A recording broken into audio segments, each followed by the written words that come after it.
Hi, my name is Daniel Olivares. I'm the owner of Cielito Cafe. What we do here is we serve Latin American coffees directly from Latin America with original recipes. So I'm from Echo Park, which is basically the city right next to downtown. It was really rough growing up there. When it got gentrified, Blue Bottle was one of the first coffee shops that entered and gentrified the area. I go into Blue Bottle, I check it out, and I see that there's like this hipster vibe. There's a lot of like non-Latinos in there, but you look at their menu and it's like Guatemala coffee, it's El Salvador coffee. So when I would talk to my friends who were from El Salvador and Guatemala, I'd ask them like, did you know that, El Salvador grows coffee or that Guatemala grows coffee? And they tell me like, yeah, man, like my parents grew up in the farms, or either they grew up in the farms before they came here. And it kind of like started this inception like of this idea of why are we not serving the coffee that our people are invested into and growing and are so familiar with. And that kind of became, Cielito. Now that the whole El Cielito had conceptualized in my head, and it was like, okay, something that I wanted to do, it was something where I had to incorporate in my life. I knew it was going to be difficult. I had been boxing and trained by my dad since the age of 8, so that was kind of like the path I was getting led into. At first, I had a little bit of comfort of, maybe pitching the idea to my parents, but it was something something that was going to be very difficult, because it was like, okay, this is totally two different paths that I was supposed to be set on. I was like, okay, I want to get into coffee, and I want to get into a coffee shop or start my own coffee shop, and like scrambling and jumbling up in my head. I needed to learn what I was gonna do. So I applied to like other coffee shops. And then I saw like Tierra Mia like popped up as one of the coffee shops, so I applied to them.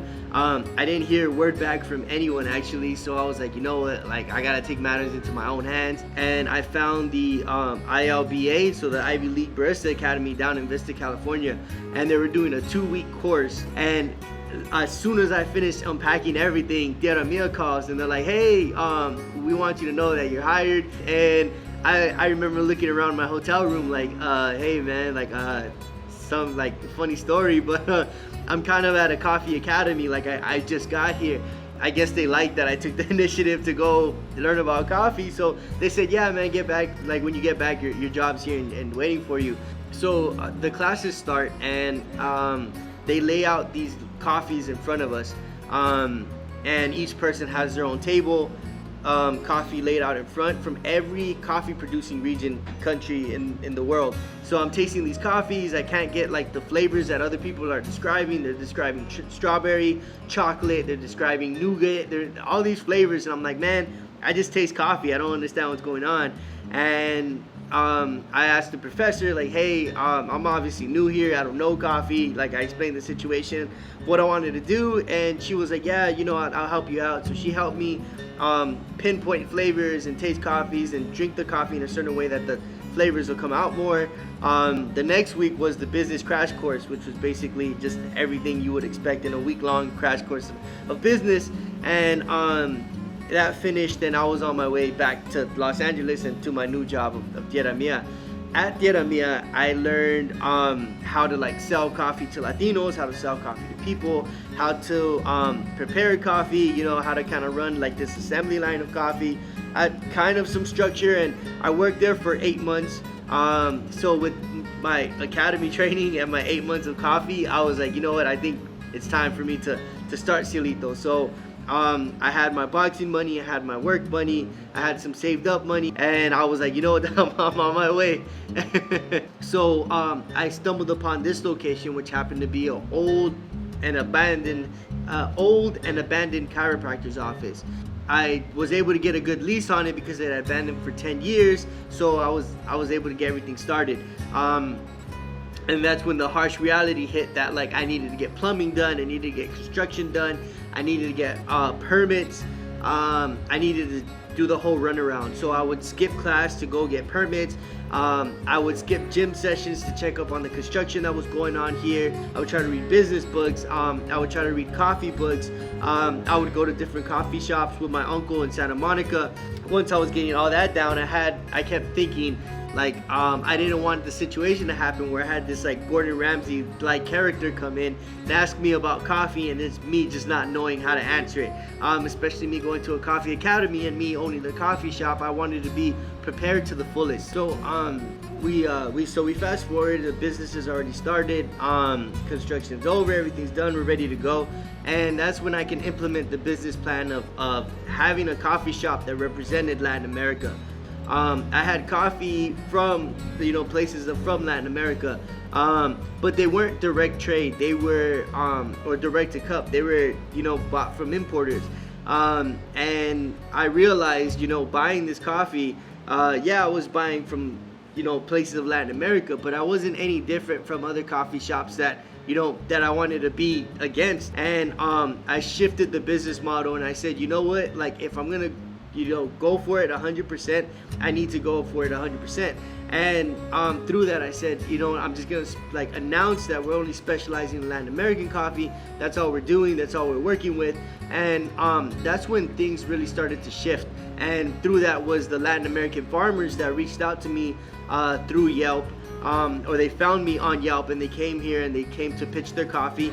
Majority said that their dad owned the farm, or their family owned the farm, and this was kind of like their last Hail Mary approach of making a profitable business with the coffee that they're selling. A lot of these coffee farmers, they don't really make the profit that they would like to be seeing, if they make a profit at all. They get undermined, they get undercut a lot by importers taking advantage of the situation. And that situation being is that coffee is only harvested and grown like once, maybe twice a year if they're lucky. And it's like, do they want to lose a year's worth of product, or do they want to take a small loss in the year's worth of product? And that gets taken advantage of a lot. And these farms are like family owned, and these farms are like very very small. They don't have the like resources to export on their own. They don't have the resources to get enough like people that pick the coffee. They don't have enough money to like export a certain amount of coffee that these other coffee shops require. So it was a difficult situation for these, and I learned all of this through the coffee farmers that came and told me the story. So what we wanted to do is cut out the middlemen completely and pay them the profit and the money that they deserve. Through working with us, they make about 95% of the money, and that goes directly to the farms. So they're actually seeing a better return, and they're actually seeing that money being reinvested. It's really, really good coffee. It's great coffee, and it's something that I felt and we display here that should be paid in full and not something that they take a loss in. There's some coffee farms that we were able to help get profitable, become profitable. There are other ones that we're still working on and still trying to help out. The ones that have become profitable, they've been able to build like schools. They've been able to build clinics for the farm workers' children that are there, for children in the neighborhood that are there. Because these farms are in small like pueblitos and small towns, like they don't really have the access to the schools and hospitals that are in the main cities. And that's something that we wanted to do as well. We wanted to help them, help their farm workers' children, help their farm workers better the lives of everyone around them. And that's when it gradually became not just representing Latin America, but actually helping Latino America. So working directly with the farmers is also something that does have its hardships, as much as it does have its benefits, but it's something that we love to do, and it's something that we want to show that we're investing in the country and we're investing in our people. And that's what customers do here as well. They invest in us, and they invest in their countries, and they invest in the farmers and the farm workers, the farmer's family. They invest in, the people that came over here to try and pull that last Hail Mary to, help their farms out. It's something that we take a lot of pride in, seeing that people care, and they're voting, and they're showing with their dollar that they do care for the craft, and they do love their countries back home, and they love seeing it represented. It's something that it hits personally with me, and it hits well, and I love to see it because of my neighborhood in Echo Park. that we didn't invest in ourselves and we didn't take that power and we didn't appreciate our art or our crafts or our culture. And what ended up happening was that we got gentrified. And in order to counteract gentrification and to fight against that is investing in yourself, because if you don't invest in yourself, someone else will take that opportunity for it and claim ownership.